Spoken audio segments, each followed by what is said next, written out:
नमस्कार दोस्तों, आपका हमारे YouTube चैनल में बहुत बहुत स्वागत है।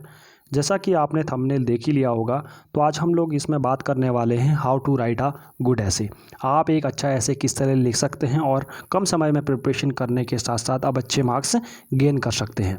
देखिए, बहुत सारे आप जीएस के पेपर्स में बहुत सारा ध्यान देते हैं, आपके GS1 GS2 और इन टॉपिक्स में काफ़ी ज़्यादा जो ऐसे का पेपर है इसमें आपको बहुत कम टाइम देते हैं इस चीज़ को। बट आपको मैं इस टॉपिक्स में ये बताऊंगा कि आप कम टाइम में प्रिपरेशन करके कि एक अच्छा ऐसे किस तरह से लिख सकते हैं और एक अच्छा ऐसे लिखने के लिए आपको किन किन चीज़ों पर ध्यान देना चाहिए, आपको ऐसे किस तरह से प्रिपेयर करना चाहिए ताकि आप बहुत कम टाइम दे के भी एक अच्छा ऐसे लिख सकते हैं।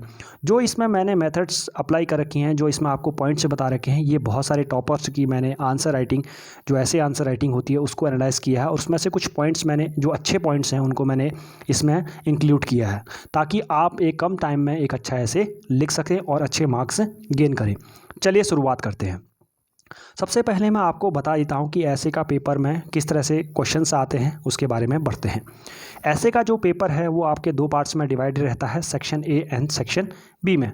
आपको हर एक सेक्शन में से एक क्वेश्चन टॉपिक को चूज करना होता है, उसमें 4 चॉइसेस आपको मिलती हैं, उसमें से आप एक टॉपिक को चूज करते हैं। सिमिलरली आप सेक्शन बी से भी आप एक टॉपिक चूज करते हैं, उसमें आपको ऐसे लिखना होता है। अगर मैं बात करूं वर्ड लिमिट की, तो आपको एक ऐसे लगभग 1000 से 1200 वर्ड का लिखना होता है और आपकी जो टाइमिंग रहती है 3 घंटे की। 3 घंटे के दौरान आपको 2 ऐसेस को कंप्लीट करना होता है। अगर मैं वर्ड लिमिट के बारे में बात करूं, उनको पेजेस में कन्वर्ट करूं, तो लगभग 7 से 8 पेज आपको एक ऐसे को लिखने होते हैं। अब बात करते हैं, एक आपको ऐसे का एक डेमो पेपर भी दिखा देता हूँ। ये 2019 का जो पेपर है वो आपके सामने स्क्रीन में आपको दिख रहा होगा। मैंने जूम इन किया इसे। Write two essays choosing one topic from each of the following section A and section B. Section A और सेक्शन बी आपको मैंने बताया कि हर 2 सेक्शन में डिवाइडेड रहता है, section A and section B. हर एक सेक्शन में से आपको 4 चॉइसेस मिलती हैं और हर एक सेक्शन में से आपको एक टॉपिक चूज करना होता है। मीन्स आपको टोटल 2 ऐसेस लिखने होते हैं और एक ऐसे 125 मार्क्स का होता है ईच, राइट। तो आप पर्टिकुलर एक सेक्शन में से ही आप दोनों टॉपिक चूज नहीं कर सकते हैं, प्लस आपको क्या करना है, सेक्शन ए और सेक्शन बी में से सेपरेटली आपको दोनों टॉपिक्स चूज करने होते हैं। देखिए, ये तो टॉपिक्स हो गए, आपको बगल में दिख भी रहे होंगे। मैं आपको ये बताऊंगा कि आपको टॉपिक्स का सिलेक्शन कैसे करना है। देखिए, बहुत सारे इसमें टॉपिक्स हैं, जैसे wisdom, find truth, value are not about humanity. देखिए, अलग अलग बैकग्राउंड से टॉपिक्स हैं, जैसे for example role of artificial intelligence, the threat of jobless future, for better job opportunity through reskilling and upskilling. देखिए, ये बहुत सारे टॉपिक्स ऐसे हैं जो इसमें आपको देखने को मिलेंगे। कुछ साइंस बेस्ड हैं, कुछ फिलोसफिकल बेस्ड हैं, कुछ पॉलिटिकल बेस्ड हैं। तो आपको अपनी स्ट्रेंथ के अनुसार किस तरह से टॉपिक का सिलेक्शन करना है वो आपको मैं इस टॉपिक में डिटेल में बताऊंगा। देखिए, अब चलिए शुरुआत करते हैं कि आपको ऐसे की प्रिपरेशन कैसे करनी है। देखिए, मैं इसमें आपको आगे जो बताऊंगा कि एक आप ऐसे अच्छा ऐसे लिखते कैसे हैं, बट आपको उससे पहले ये पता होना चाहिए कि आप एक ऐसा अच्छा प्रिपेयर कैसे करते हैं। मीन्स आपको प्रिपरेशन में किन किन चीज़ों का ध्यान रखना चाहिए कि आप अभी से प्रिपरेशन कर रहे हैं और ऐसे की प्रिपरेशन आपकी, जैसे हिंदू की आप पढ़ते हैं तो उसमें से आपको किस तरह से आप ऐसे की प्रिपरेशन कर सकते हैं साथ साथ, राइट। मीन्स आपको बहुत कम देना है, हफ्ते के 7 दिनों में से आपको सिर्फ 2 से 3 घंटा देने हैं और आपकी प्रिपरेशन ऐसा इतना अच्छा प्रिपेयर कर सकते हैं आप इजीली। आप 150 मार्क्स या 175 मार्क्स जो बेस्ट अच्छे मार्क्स माने जाते हैं यूपीएससी के रिकॉर्ड में, तो आप वो गेन कर सकते हैं बहुत अच्छे तरीके से। तो मेरे साथ बने रहिए और आपको बिल्कुल बहुत अच्छे से क्रिस्प मैनर में आपको मैं उन पॉइंट्स को ध्यान में दूंगा, बताऊंगा आपको मैंने, क्योंकि उन पॉइंट्स को इंक्लूड किया है जो टॉपर्स यूज करते हैं अपने ऐसे राइटिंग में। उन टॉपर्स ने अपनी मिस्टेक्स के बारे में जो बताया मुझे, मतलब उनके मैंने जब ब्लॉग्स पढ़े तो उन्होंने अपने मिस्टेक्स के बारे में कि किस तरह से उन्होंने ऐसे पेपर में ध्यान नहीं दिया और अच्छे मार्क्स गेन नहीं कर पाए, राइट। जो सेकंड अटैम्प्ट में उन्होंने उन चीज़ों पर ध्यान दिया और अच्छे मार्क्स गेन किया और रैंक। लास्ट के इस पेपर में आपको मैं ये भी बताऊंगा कि एक टॉपर की एनालिसिस करूंगा कि किस तरह से एक टॉपर आंसर राइटिंग करता है। देखिए, अब चलिए शुरुआत करते हैं। How and where to prepare. देखिए, आपको किस तरह से प्रिपरेशन करनी है एक ऐसे राइटिंग की। देखिए, सबसे पहला जो पॉइंट आता है आपको ऐसे राइटिंग करने के लिए, सबसे रीडिंग नॉन फिक्शंस। मीन्स देखो, बहुत सारे जो स्टूडेंट्स हैं उनको नोवेल पढ़ने की काफ़ी ज़्यादा आदत होती है, बुक्स के काफ़ी ज़्यादा फॉन्ड होते हैं। बट क्या करना है आपको, नॉन फिक्शंस आइटम्स पढ़ने हैं, चीज़ें पढ़नी हैं। जैसे फॉर एग्जांपल आप योजना मैगजीन पढ़ सकते हैं, कुरुक्षेत्र आप पढ़ सकते हैं, डाउन टू अर्थ साइंस। देखिए, कि आपका ऐड ऑन हो, आपका प्रिपरेशन में भी ऐड ऑन हो जाए, प्लस आपकी क्या है ऐसे की प्रिपरेशन भी हो। ये आपको बताते हैं कि किस तरह से एक आर्टिकल लिखा जाता है, राइट। आप बात कर सकते हैं, देखिए आप अगर संडे के आप मैगज़ीन में देखते हैं तो उसमें फेक आता है, बहुत स्टोरीज़ आती हैं कि इस विलेज में ऐसा हुआ, कि बहुत सारी स्टेज, तो वहाँ से आप कलेक्ट कर सकते हैं एनेक्डोट्स को, कोट्स को। आप अपनी एक डायरी बना लें, वहाँ से आप उन चीज़ों को ज़रूर लिखें। आपको कोट्स बहुत जगह मिलेंगे, बहुत सारी जो दिन होते हैं, जैसे महात्मा गांधी का बर्थडे आता है या बहुत सारे अच्छे अच्छे दिन होते हैं, इन्वायरमेंट डे, तो यहाँ के दिन बहुत सारे अच्छे कोट्स आते हैं, उनको आप अपनी कॉपी में लिखने का ज़रूर देखें। इससे आपको ऐसे में बहुत सारी चीज़ें हेल्प मिलेगी। तो प्रिपरेशन कैसे करनी है, आपको नॉन फिक्शंस आइटम्स चीज़ें पढ़नी है, आपको Yojana magazine, Kurukshetra, down to earth पढ़ना है, आपको एनेक्डोट्स लिखने हैं। देखो एनेक्डोट्स क्या होते हैं मैं बताता हूँ आपको। ये रियल स्टोरीज़ होती हैं, छोटी छोटी स्टोरीज़ होती हैं, उन्हें बोला जाता है एनेक्डोट्स। अगर एनेक्डोट्स का एक बेस्ट एग्जांपल बोलूँ तो फिक्टिशियस स्टोरी की बात है, जैसे विलेज पालमपुर के बारे में बात की है। देखो एनसीईआरटी की अगर बुक्स पढ़ें, हिस्ट्री की चाहे बुक्स पढ़ें, तो वहाँ की जो स्टार्टिंग है वही आपको बताते हैं कि एक इस तरह से आप ऐसे को लिख सकते हैं। वो एक ऐसे की तरह ही, एक आर्टिकल की तरह ही उनको दिखाया गया है कि किस तरह से आपको शुरुआत करनी चाहिए। आप कोट से शुरुआत कर सकते हैं, कोट से आपको रखने चाहिए। अब देखिए बहुत से लोग पूछते हैं कि एक ऐसे लिखने के लिए आपके पास बहुत बड़ी वोकैबुलरी होनी चाहिए, आपका वोकैबुलरी बहुत अच्छा होना चाहिए, बट ऐसी बात नहीं है। जितनी भी आप देखिए, अगर आप वोकैबुलरी में अभी से ध्यान देने लगे, आप 10 दिन लिखें, आप देखो आपने कभी कोशिश भी की होगी हिंदू के उसमें से आप वोकैबुलरी लिखते हैं तो 10 दिन लिखें, 15 दिन लिखें, उसके बाद हम लोग उसको भूल जाते हैं, क्योंकि वो बहुत काफ़ी ज़्यादा हार्ड वर्ड्स होते हैं, उनको लिखते हैं हम भूल जाते हैं, तो उसका कोई फ़ायदा नहीं होता है। तो आप नॉर्मल से जो कॉमन्स वर्ड हैं उन्हीं को आप यूज करें, और कुछ कुछ नए वर्ड्स आप सीख सकते हैं जो डेली के बेसिस पे आप बुक्स पढ़ते हैं, मैगजीन्स पढ़ते हैं, वहाँ से आप लोग सीख सकते हैं। तो आपको वोकैबुलरी में ज़्यादा ध्यान देने की ज़रूरत नहीं है, ये एक मिथ है। अब बात करते हैं, देखिए हेडिंग्स के बारे में बात करेंगे। देखिए जब आप ऐसे लिखते हैं तो उसमें हेडिंग्स काफ़ी काम होता है। आपको देखेंगे अगर आप आर्टिकल्स पढ़ते हैं, एडिटोरियल देखते हैं, तो उसमें काफ़ी ज़्यादा हेडिंग्स होती हैं। तो हेडिंग्स को किस तरह से लिखना चाहिए उसके बारे में हम लोग बात करते हैं। देखिए जो ऐसे का जो पेपर होता है उसमें आप जब भी कोई ऐसे लिखते हैं वो जीएस पेपर से टोटली डिफरेंट होता है। देखिए जो जीएस के पेपर में अगर आपने आंसर राइटिंग देखी है, आपने पंकज सर के वीडियोस देख रखी हैं, और कल ही मैंने एक वीडियो निकाल रखी है कि मेंस आंसर राइटिंग में किस तरह से आप लिखते हैं, तो उसमें मैंने हेडिंग्स पे बहुत ज़्यादा ध्यान दिया है, टॉपिक्स को डिवाइड करने में काफ़ी ज़्यादा ध्यान दिया है। तो यहाँ पर क्या करना होता है, ऐसे का जो पेपर हो जाता है वो टोटली डिफरेंट हो जाता है आपके जीएस के पेपर्स से। जीएस के पेपर्स में आपको लोग प्रोज में लिखते हैं, कॉन्स लिखते हैं, एडवांटेजेस लिखते हैं, डिसएडवांटेजेस लिखते हैं, चैलेंजेस लिखते हैं। These all are of the आपके टॉपिक्स हो जाते हैं आर्टिकल के, राइट, आपके आंसर राइटिंग के, सॉरी। तो आपको ऐसे में ऐसा कुछ लिखना नहीं होता, आपको इसको अप्रोच दूसरी रखनी होती है, जिसके बारे में आपको मैं बताऊंगा। देखिए जो नेक्स्ट टॉपिक है आपका कि how what to avoid in essay. देखिए सबसे ज़्यादा इंपॉर्टेंट, देखो प्रोज आपको सब कोई बताता है कि किस तरह से आपको क्या क्या लिखना है, बट आपको ये कोई नहीं बताता है कि ऐसे में आपने क्या नहीं लिखना है और क्या क्या सावधानियां आपको बरतनी चाहिए, वो आपको मैं इस टॉपिक में बता दूंगा। देखिए ऐसे को जो आप, अगर मैं बात करूँ what to avoid in essay, देखिए सब जब भी आप कोई भी ऐसे लिखते हैं तो उसमें सबसे पहले मैं बात कर दूं तो उसमें आपने वन डायमेंशनल अप्रोच को नहीं रखना है। मतलब आप सिर्फ देखिए एक टॉप डायमेंशन, जैसे बहुत सारी डायमेंशन होती है, इकोनॉमिक्स होती है, पॉलिटिकल होती है, कम्युनिटी होती है, ग्लोबल्स होती है, पास्ट होता है, फ्यूचर होता है, मीडिया होता है, साइंस एक होता है, इतने सारे टॉपिक्स होते हैं। बट क्या होता है, एक टॉपिक आया है आपका जैसे आर्टिफिशियल इंटेलिजेंस का एक टॉपिक है, राइट, उस पर आपने एक ऐसे लिखना है, राइट। तो आपने क्या कर दिया, उसमें आप साइंस एंड टेक के बहुत सारे भारी भरकम चीज़ें नहीं डाल सकते, हर चीज़ साइंस एंड टेक से रिलेट नहीं कर सकते। उसमें आपने क्या करना है, अदर जो फील्ड है एडमिनिस्ट्रेटिव फील्ड में लिखना है आपने, उसके प्रेजेंट फ्यूचर के बारे में लिखता है, सेक्टोरल है, टेम्पोरल है आपकी, उसकी कम्युनिटी बेस्ड लिखना है, आपके प्रॉब्लम्स, और मीन्स आपको मल्टी डायमेंशनल अप्रोच आपको रखनी पड़ेगी, वन डायमेंशन में उस चीज़ को आपको नहीं करना है। और दूसरी बात है ऐसे लिखने के अंदर, देखो ऐसे में आपको कहा जाता है अपना पॉइंट ऑफ व्यू रखें, क्योंकि आप ऐसे आपका क्या है, आपको ये दर्शाता है कि आप सोचते कैसे हैं, आपकी थिंकिंग कैसी है, ऐसे इसलिए लिखवाया जाता है यूपीएससी के पेपर में। तो आपको वहाँ पर मन की बात नहीं करनी है, राइट। मन की बात मतलब आपको भावनाओं में न बह के बहुत सारी चीज़ें आप लिखते चले गए और भावनाओं बह गए और टाइम ऐसा लगा कि आपका टाइम बीत गया और आपने ऐसे ही ख़त्म नहीं किया, आपका ऐसे ही एक जो ऐसे है 3 घंटे में वही कंप्लीट नहीं है, क्योंकि कभी कभार आप अपन की भावनाओं में बह जाते हैं। तो आपको भावनाओं में ना बहते हुए आपको टॉपिक से स्ट्रिक्ट रहना है और इन 2 बातों का बहुत ज़्यादा ध्यान देना है। आपको वन डायमेंशनल अप्रोच आपको नहीं रखनी है। ऐसे लिखने में आपको बहुत सारे एडिटोरियल ऐसे मिलेंगे। और दूसरी बात, आपको मन की बात नहीं करनी है, जैसे हमारे प्रधानमंत्री मोदी जी करते हैं मन की बात, आपको वहाँ पर नहीं करनी है। आपको टॉपिक से बिल्कुल स्ट्रिक्ट रहना है। अब देखिए, ये तो बात होगी, हमने काफ़ी चीज़ें क्या क्या अवॉइड करना चाहिए, वोकैबुलरी कैसी होनी चाहिए, पैराग्राफ कैसा होना चाहिए, उसके बारे में बात करी। अब बात करते हैं मेन जो अंदर टॉपिक आता है ऐसे का, उसमें बात करेंगे हम लोग कि टॉपिक का सिलेक्शन कैसे करना है। देखिए बहुत सारे, देखिए 4 ऐसे के जो पॉइंट्स हैं आपको मैंने देखे कि 4 ऐसे थे हर एक सेक्शन में, तो उसमें से आपको ऐसे का टॉपिक कैसे चूज करना है। देखिए कभी भी जब भी आप कोई भी ऐसे लिखें तो उसमें आप ये ज़रूर देंगे कि आपका फील्ड ऑफ स्ट्रेंथ कौन सा अच्छा है। देखिए बहुत सारे जो स्टूडेंट होते हैं वो साइंस और टेक के जो टॉपिक्स होते हैं उसमें बहुत अच्छा ऐसे लिख पाते हैं, क्योंकि उनके पास काफ़ी ज़्यादा डाटा होता है और जो उनके पास्ट से चला रहा, क्योंकि साइंस बैकग्राउंड से काफ़ी चीज़ें पढ़ी होती हैं उन्होंने, तो उनको ऐसे लिखने में काफ़ी ज़्यादा इजी हेल्प होती है।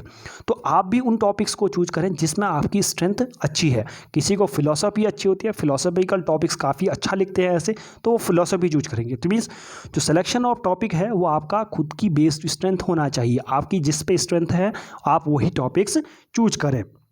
दूसरा है हमारा how have a balance point of view. आपका जो पॉइंट ऑफ व्यू होना चाहिए वो बैलेंस होना चाहिए। देखिए मीन्स आपके पास उस ऐसे में जब भी लिखें तो आपको ऐसे कहता है कि आपका पॉइंट ऑफ व्यू होना चाहिए, बट क्या है, अगर मैं आपको रिस्क नहीं लेना है, देखिए एग्जामिनर आपको पता नहीं है कि किस तरह का आपको एग्जामिनर आपको सामने मिलेगा, तो आपने क्या करना है, दोनों ही चीज़ों को रखना है। आपने पॉजिटिव भी रखना है, नेगेटिव भी रखना है, और एक बैलेंस का आउटकम के साथ अपने रिजल्ट को देना है। मीन्स आपने ऐसे को लिखना है। तीसरी बात जो मोस्ट इंपॉर्टेंट है, बहुत सारे लोग भूल जाते हैं इसमें, dedicate proper time to each essay. आपने हर एक ऐसे को प्रॉपर टाइम देना होगा। आप प्रॉपर टाइम की प्रिपरेशन आप कैसे कर सकते हैं, जब तक आप खुद घर पे ऐसे नहीं लिखेंगे तो आपको पता नहीं चलेगा कि आपको कितना टाइम आपने किस ऐसे को देना है। क्योंकि बहुत सारे जो स्टूडेंट होते हैं वो क्या करते हैं कि ऐसे लिखते हैं और उनका एक ऐसे ही कंप्लीट नहीं हो पाता 3 घंटे के दौरान, बहुत अच्छा बनाने के दौरान, क्योंकि उनकी एक पर्टिकुलर अप्रोच पहले से नहीं होती है, पहले से उस चीज़ को प्रिपेयर नहीं करते हैं। क्योंकि आपने अगर देखा होगा यूपीएससी की प्रिपरेशन में लोग जीएस के पेपर्स में काफ़ी ज़्यादा ध्यान देते हैं, बट आपको ऐसे के पेपर, लैंग्वेज का पेपर, राइट, और आपका सीसेट का पेपर, इसमें बहुत कम लोग ध्यान देते हैं, लास्ट के टाइम चीज़ें पढ़ते हैं। तो आपने इस चीज़ में काफ़ी ज़्यादा ध्यान देना है और आपको बिल्कुल बहुत कम टाइम देते हुए रोज़ आपको सिर्फ 1 घंटा लेना है, यार हफ्ते का 1 घंटा देना है, आपने एक ऐसे लिखना है, तो आप ईजिली एक अच्छा से मार्क्स गेन कर सकते हैं।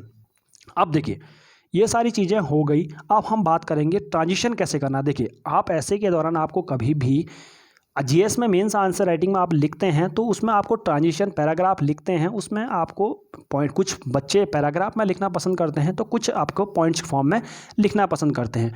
अगर आपने हमारी पीआर पब्लिकेशन जो रिकमेंडेशन रहती है, जो काफ़ी ज़्यादा रिसर्च के साथ आती है, उसमें हम लोग रिकमेंड करते हैं कि आप पॉइंट्स फॉर्म में अपना आंसर दें। तो सिमिलरली आप ऐसे का जो पेपर होता है उसको पॉइंट फॉर्म में लिख नहीं सकते, उसमें आपको पैराग्राफ जरूर लिखने होते हैं, राइट। तो एक पैराग्राफ से दूसरे पैराग्राफ में शिफ्ट होने के लिए आपको किस तरह से जुड़ाव रहता है। जैसे फॉर एग्जांपल अगर कोई स्टोरी पढ़ते हैं, राइट, आपने स्टोरी पढ़ी, स्टोरी में देखिए हर एक पैराग्राफ एक दूसरे से जुड़ा रहता है, कुछ ना कुछ चीज़ों से जुड़ा था। आइदर वो क्वेश्चन पूछ देता है एग्जाम जो राइटर होता है, या कुछ ऐसा कुछ बता देता है कि नेक्स्ट पैराग्राफ में क्या होना। इससे क्या होता है, आपका एक फ्लो बना रहता है कि आप स्टोरी में एक मन, अगर सोचो अभी मैंने कुछ पॉलिटिकल बात करी पहले वाले पैराग्राफ में, सिमिलरली दूसरे पैराग्राफ में मैंने कुछ अलग ही बात कर दी। मैंने अगर वर्ल्ड वार के बारे में बात कर रहा हूँ पहले पैराग्राफ में और दूसरे बारे में बात करी कि भारत में गरीबी ऐसी चल रही है, तो कुछ है क्या, कोई उसमें से कोई मैच ही नहीं है। तो आपने ऑथर को, जो आप रीडर है, मीन्स आपने जब लिखें तो एग्जामिनर को पढ़े जब, तो उसको ये पता चल जाए कि आगे क्या आने वाला है। तो आपका पैराग्राफ के बीच में जो ट्रांजिशन है वो अच्छा होना चाहिए। अब वो ट्रांजिशन कैसा होना चाहिए, किस तरह से आप ट्रांजिशन कर सकते हैं, उसके बारे में आपको बताता हूँ। देखिए ट्रांजिशन या किसी पैराग्राफ को लिंक कैसे करना है मैं बताता हूँ। कभी भी कोई भी ऐसे लिखते हैं तो उसके एंड में आपको इस तरह से दिखाना है कि बताना है कि उसमें पहले ही बात कर दी कि जब ऐसे लिखें, जैसे फॉर एग्जांपल अगर आपको मैं अभी टॉपिक में, जैसे फॉर एग्जांपल मैंने आर्टिफिशियल इंटेलिजेंस के बारे में लिखा एक टॉपिक, राइट। आर्टिफिशियल इंटेलिजेंस के बारे में मैंने सबसे पहला जो पैराग्राफ है उसमें इकोनॉमिकल के बारे में बात करी कि इकोनॉमी में किस तरह से आर्टिफिशियल इंटेलिजेंट हेल्प करता है। तो मैंने लिखते लिखते ये पैराग्राफ खत्म होने के आया, तो मैंने लास्ट में ये डाल सकता हूँ कि पॉलिटिकली ये काफ़ी ज़्यादा बेनिफिशियल है अगर हम लोग आर्टिफिशियल इंटेलिजेंस को यूज करते हैं। तो मीन्स नेक्स्ट टॉपिक में मैंने बता दिया कि आर्टिफिशियल इंटेलिजेंस किस तरह से पॉलिटिकली इस्तेमाल हो सकती है। या दूसरा जो मेथड है वो मैं बात करूंगा कि आप क्वेश्चन डाल सकते हैं, क्या पॉलिटिकली भी आर्टिफिशियल इंटेलिजेंस यूज की जा सकती है।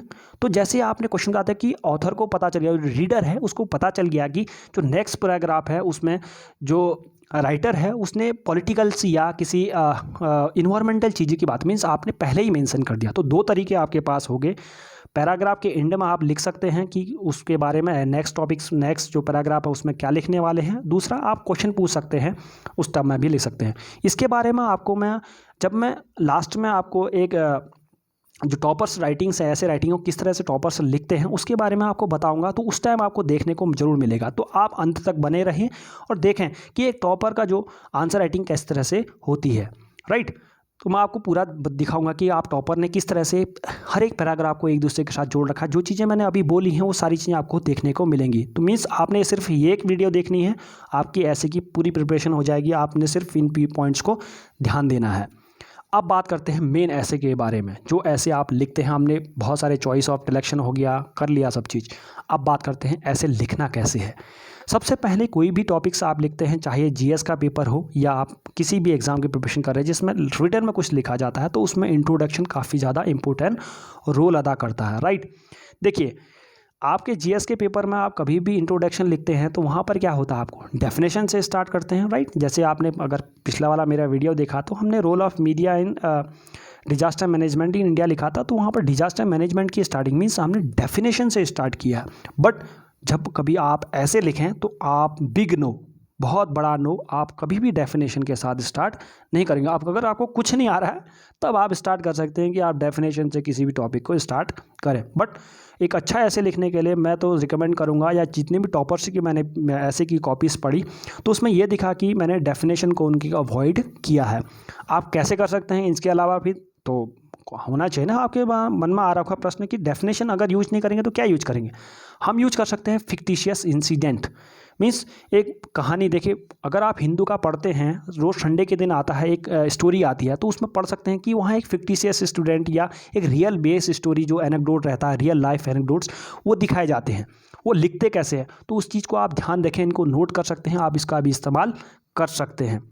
आप कोट यूज कर सकते हैं स्टार्टिंग में। तो ये सारे जो 3 मेथड्स हैं, जैसे देखो फिक्टिशियस इंसिडेंट के बारे में एक बेस्ट एग्जांपल तो एनसीईआरटी क्लास 9 की इकोनॉमिक्स आप अगर पढ़ते हैं या पढ़ी है आपने, मुझे भरोसा है कि अब तक आपने एनसीईआरटी कंप्लीट कर चुकी होगी। अगर आप नए एस्पिरेंट हैं तो आपने अगर एनसीईआरटी या कोई भी हिस्ट्री की बुक पढ़ी है एनसीईआरटी, तो वहाँ पर कभी भी कोई भी चैप्टर स्टार्ट किया है तो एक फिक्टिशियस स्टोरी के बारे में बात करिए। इधर 2 पर्सन बात कर रहे हैं, या तो दूसरा देखिए विलेज पालमपुर के बारे में आपने पढ़ा है एनसीईआरटी इकोनॉमिक्स का एक चैप्टर है, तो उसमें एक फिक्टिशियस है पालमपुर में। तो ये एक स्टार्ट करने का तरीका है। तो यहाँ इस तरह से भी आप लोग एक टॉपिक को स्टार्ट कर सकते हैं।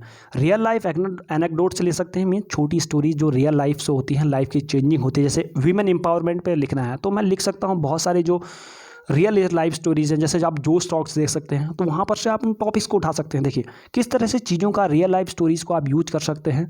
आप हिंदू के एनालिसिस के देख सकते हैं, हिंदू के जो पेपर्स में आता है, फेक आते हैं, उसमें स्टोरीज़ आती हैं हर संडे के दिन, उसको आप देख सकते हैं। कोटेशन आपको याद रखनी है, मैंने आपको बताया कि जो बहुत अच्छे अच्छे दिन होते हैं उनके अंदर एक कोटेशंस आती हैं। उस तरह से आप अपने टॉपिक्स में इस्तेमाल कर सकते हैं। अब बात करते हैं, ये तो आपका इंट्रोडक्शन हो गया जो मैंने आपको बता दिया कि उसमें फिक्टिशियस स्टोरी आपको यूज करनी है, आपको एनेक्डोट्स यूज करने हैं, कोट्स यूज कर सकते हैं, वो सारी चीज़ें मैंने बता दी आपको। अब बात करेंगे हम लोग मेन कंटेंट, जो टॉपिक को किस तरह से, आप टॉपिक का सिलेक्शन हो गया, इंट्रोडक्शन लिख लिया, कि तो आप मेन जो कंटेंट है उसमें आपको डायमेंशंस, देखिए मैंने कहा आपसे यूनि डायमेंशन से आपको अवॉइड करना है। आपने क्या यूज करना है, मल्टी डायमेंशनल। अब मल्टी डायमेंशनल को आपको किस तरह से रख सकते हैं, तो ये फॉलोइंग मेथड्स हैं, आपको किस तरह से यूज कर सकते हैं। सबसे पहला है टेम्पोरल। देखिए कभी भी कोई टॉपिक यूज करते हैं तो उसमें से टेम्पोरल चीज़ें, देखिए उसमें टेम्पोरल का मतलब होता है प्रेजेंट, पास्ट एंड फ्यूचर, उनके बारे में लिखना। राइट। तो ये चीज़ यूज कर सकते हैं। पहले चीज़ मीन्स ये डायमेंशंस, ये सारी चीज़ें आपको बता रहा हूँ, ये डायमेंशंस के रूप हैं। राइट। तो ऐसे के अंदर आपको इतने सारे डायमेंशंस लिखने को मिल सकते हैं। बहुत अच्छा ऐसे लिख सकते हैं आप इस मेथड के थ्रू। ये बहुत है, इसको आप अपने स्क्रीनशॉट ले लें और अपने पास इस चीज़ को रख लें। फिर दूसरा है sectoral. Sectoral means, sect means आपको पॉलिटिकल भी हो सकता है, मीडिया भी हो सकता है, साइंस एंड टेक होता है, बिजनेस होता है, स्पोर्ट्स होता है, रिलीजन होता है, एडमिनिस्ट्रेटिव, ये सेक्टोरल हो गए। मीन्स ये डायमेंशंस है, मीन्स डायमेंशन के अंदर भी डायमेंशंस, ये एक अच्छा ऐसे लिखने के तैयार है आपका। मीन्स इन चीज़ों को याद रखें, छोटी चीज़ें, लाइफ, वर्क ऑफ लाइफ, आप individual, family, society, global, community, इसके बारे में भी लिख सकते हैं। अगर आपको ये चीज़ें समझ में नहीं आ रही हैं तो लास्ट में अभी मैं जो एक टॉपर का आंसर राइटिंग है उसमें ये सारी चीज़ें बताऊंगा कि किस तरह से उसने यूज किया और अच्छे मार्क्स गेन करे और एक अच्छी रैंक ली। हम लोग बात करेंगे स्टैंडर्ड के बारे में। हम लोग इसमें स्टैंडर्ड होता है पॉलिटिकल, इकोनॉमिकल, सोशल, इसके बारे में बात करेंगे। किसी भी टॉपिक को इसको ज्वाइन करें, आपको हर जगह फिट बैठेगा। आप इनमें से देखिए और अपने टॉपिक्स में देख लिए कि मैंने कहाँ कहाँ पर इन चीज़ों को इस्तेमाल कर सकता हूँ। तीसरा हो सकता है प्रॉब्लम एंड सॉल्यूशन। आपको प्रॉब्लम भी बता सकते हैं, सॉल्यूशन भी बता सकते हैं। ये डायमेंशंस हैं आपकी, राइट। तो ये आपके पास 1, 2, 3, 4 और 5 ऐसे डायमेंशंस हो गए जिसको आप देख सकते हैं। और डायमेंशन के अंदर भी डायमेंशंस आपको मैंने बता दी हैं कि किस तरह से आप उसको इस्तेमाल कर सकते हैं। अब देखिए, ये सारी चीज़ें होंगी। आपने मेंस आंसर राइटिंग का लिख लिया, मेन बॉडी में कैसे लिखना है, आपने टॉपिक का सिलेक्शन कैसे करना है। अब आती है अपने पैराग्राफ को। जब भी कोई भी पैराग्राफ, देखिए ऐसे राइटिंग कर रहे हैं तो पैराग्राफ का काफ़ी ज़्यादा इंपॉर्टेंट रोल होता है। तो पैराग्राफ के, अपने पैराग्राफ को और जो अपना आर्ग्यूमेंट दे रखा है उसको आपने सिद्ध कैसे करना है। देखिए, अगर आप हिंदू का एनालिसिस, हिंदू का पढ़ते हैं तो उसमें एक एडिटोरियल सेक्शन में आपको ये देखने को मिलता है कि जो ऑथर होता है कभी भी कोई आर्ग्यूमेंट देता है तो उस आर्ग्यूमेंट में ये देखने को मिलता है कि वो अपने आर्ग्यूमेंट को सिद्ध करने के लिए डाटा भी देता है, प्लस बहुत सारी चीज़ें, थ्योरीज देता है, वो जो चीज़ें होती हैं प्रूफ देता है। तो आपने भी हर एक आर्ग्यूमेंट को प्रूफ देने के लिए यूज करना है अपने आर्ग्यूमेंट को, एग्जाम्पल के साथ उसको प्रूव करने की। जो रियल टाइम एग्जाम्पल है, आप हिंदू पढ़ रहे हैं तो आपके पास बतेरे एग्जाम्पल होंगे। अगर आप एक डेडिकेटेड और सीरियस एस्पिरेंट हैं तो आपको ये चीज़ें समझ में आ रही होती हैं। देखिए, बॉडी कंप्लीट हो गई, इंट्रोडक्शन कंप्लीट हो गया। आप बात करेंगे हम लोग कंक्लूजन के बारे में। कंक्लूजन कैसा होना चाहिए, राइट। जीएस पेपर में कंक्लूजन पंकज सर ने काफ़ी अच्छी वीडियो बना रखी है। आप उसको देखेंगे तो आपको सिर्फ एक वीडियो के अंदर काफ़ी चीज़ें आपको देखने को मिल जाएगी। कंक्लूजन आप एक ऐसे का किस तरह का होना चाहिए। कंक्लूजन आपका एक फ्यूचरिस्टिक होना चाहिए। मीन्स आपको फ्यूचर के बारे में बताना चाहिए कि फ्यूचर में ऐसा कुछ हो सकता है, ऐसा हम कर सकते हैं, गवर्नमेंट अगर ऐसा करे तो ऐसा कर सकते हैं। आर्टिफिशियल इंटेलिजेंस अगर मैं लिख रहा हूँ तो किस तरह सा फ्यूचर हो सकता है, किस तरह से वो जॉब को हट कर। मीन्स ये फ्यूचरिस्टिक अप्रोच होनी चाहिए। दूसरा, आपकी ऑप्टिमिस्टिक अप्रोच रहनी चाहिए। मीन्स पॉजिटिविटी, नेगेटिविटी के साथ नहीं कि वो जॉब खा जाएगा, आर्टिफिशियल इंटेलिजेंट है, रोबोट्स आएंगे तो जॉब खा जाएंगे, ऐसा कुछ नहीं लिखना। आपने पॉजिटिव लिखी। मीन्स आर्टिफिशियल इंटेलिजेंट कितना हेल्प कर सकता है, उसको पॉजिटिव साइड को आपने ज़्यादा देखना है। हम लोग यूज कर सकते हैं, फ्रेजेस यूज कर सकते हैं। जैसे फॉर एग्जांपल अगर मैं बात करूं, सबका साथ सबका विकास। जैसे हमारे प्रधानमंत्री जी का जो बीजेपी का जो पार्टी है, उन्होंने अपने फ्रेजेस यूज़ करे थे अपनी पार्टी के कैंपेन्स में। तो ऐसे फ्रेजेस आप यूज़ करें, सबका साथ सबका विकास, राइट। तो ये से इस टाइप के फ्रेजेस आप यूज कर सकते हैं एंडिंग में, कंक्लूजन के दौरान। देखिए, और आपको एक बहुत अच्छी बात बताता हूँ। अगर आपने कोई फिक्टिशियस इंट्रो लिख रखा है, मीन्स कोई स्टोरी के साथ यूज कर रखा है कि एक लड़की फलाना, लड़की है फलाना है और यहाँ से बिलोंग कर दिया और किस तरह से उसका इकोनॉमिक डेवलपमेंट किया, वीमेन डेवलपमेंट पे आपने एक फिक्टिशियस स्टोरी से स्टार्ट किया, तो आपने जो एंड करना है वो भी एक फिक्टिशियस कैरेक्टर को ही एंड देना है, राइट। आप किसी अदर उसमें फ्रेजेस या फ्यूचरिस्टिक या ऑप्टिमिस्टिक अप्रोच नहीं दे डालेंगे। उसमें आपको फ्यूचरिस्टिक मीन्स जैसा आपने स्टार्ट किया वैसा ही आपने उसको ख़त्म किया। तो ये आप चीज़ में ध्यान दें। अब बात करते हैं हम लोग आईएएस हैं, Balaji DK, IAS rank 36, CSE 2014। इनके पेपर की हम लोग एनालिसिस करेंगे कि इन्होंने पेपर कैसे लिखा, किस तरह से इन्होंने मार्क्स गेन करे, तो उसके बारे में डिटेल में पढ़ते हैं। देखिए, अगर मैं इन्होंने बात करा, इन्होंने टॉपिक है women gender equality, inequality and the Indian economy. तो ये आपका इनका एक टॉपिक था, इस पर इन्होंने ऐसे लिखा है। तो ऐसे में देखिए, सबसे पहले आपको बात करता हूँ तो इन्होंने क्या करा, rewind to 1990 Calcutta, young and dynamic girl finished her. देखिए, अगर मैं आपने इसको ध्यान से देख रहे हैं तो आप देखिए इन्होंने एक फिक्टिशियस स्टोरी या एक रियल एनेक्डोट जो होता है उसके बारे में एक रियल एनेक्डोट यूज कर रखा है इसमें। देखिए, मैंने कहा ना इंट्रोडक्शन शुरुआत करने के लिए जो कभी भी ऐसे लिखता है तो उसमें मैंने बहुत सारे पॉइंट्स बोले थे। एक फिक्टिशियस स्टोरी होती है, एक रियल एनेक्डोट्स होते हैं जो आपको मिलते हैं हिंदू के हर संडे के दिन मिलते हैं, और बहुत सारे और दिन भी मिलते हैं। तो इन्होंने क्या यूज कर रखा है, एक एनेक्डोट यूज कर रखा है कि एक डायनेमिक गर्ल है जो अपनी प्री यूनिवर्सिटी को कंप्लीट करना था। She was excited that she didn't now pursue graduation and realise, but उसके ड्रीम्स को वीमेन एम्पावरमेंट के है, जनरल इक्वलिटी पे उन्होंने एनेक्डोट के साथ स्टार्ट किया है। बट क्या है, उन्होंने क्या है कि उसके फैमिली सपोर्ट नहीं करती है, तो किस तरह से वो लड़की उठती है उसके बारे में इन्होंने बताया है। देखिए, अब मैं पैराग्राफ के बारे में बात करता हूँ। देखिए यहाँ पर अगर लास्ट में आप इंडियन देखते हैं तो उन्होंने पैराग्राफ स्टार्ट कर रखा है, पैराग्राफ खत्म करा है, Indian economic scene yet women gender equality continue to haunt Indian economic progress. अब देखिए उन्होंने इकोनॉमी के बारे में बात कर दिया, तो मतलब नेक्स्ट जो पैराग्राफ होगा डेफिनेटली इन्होंने इकोनॉमी के बारे में ही बात करी होगी। देखिए, and economy is defined as the aggregate of production and content. देखिए जैसे ही उन्होंने पैराग्राफ किया, खत्म किया, तो मैंने कहा ना एक पैराग्राफ से दूसरे पैराग्राफ में जंप कर रहे हैं तो रिलेशन होना चाहिए, तो उन्होंने लास्ट में एंडिंग इकोनॉमी के बारे में बात करी, तो स्टार्टिंग भी उन्होंने दूसरे पैराग्राफ की इकोनॉमी से ही स्टार्ट करी की है। सिमिलरली अगर आप इस पैराग्राफ को देखें तो both production front end social front, देखिए इसने प्रोडक्शन फ्रंट इन्होंने पहले बता दिया कि नेक्स्ट वाले जो पैराग्राफ में है उसमें मैं क्या बताने वाला हूं, तो इन्होंने बता दिया कि प्रोडक्शन फ्रंट के बारे में बात कर रहे हैं। देखिए इन्होंने प्रोडक्शन फ्रंट किया। सिमिलरली बहुत सारे, देखो ये आपको ये समझ में आया कि एक पैराग्राफ को दूसरे पैराग्राफ के साथ इन्होंने किस तरह से जोड़ रखा है। इन्होंने टोटल 8 पेजेस का ऐसे लिख रखा है, तो आप देख सकते हैं। या देखिए यहाँ पर इनकी अगर कॉपी चेकिंग के बारे में बात करूँ तो इन्होंने काफ़ी पेज हट के भी काम किया। देखिए यहाँ पर बता रखा है कि जो राइटर, जो एग्जामिनर, उन्होंने कहा है कि आपने ये टॉपिक से रेलिवेंट नहीं लिखा है तो आपको इसमें ध्यान देने की ज़रूरत है।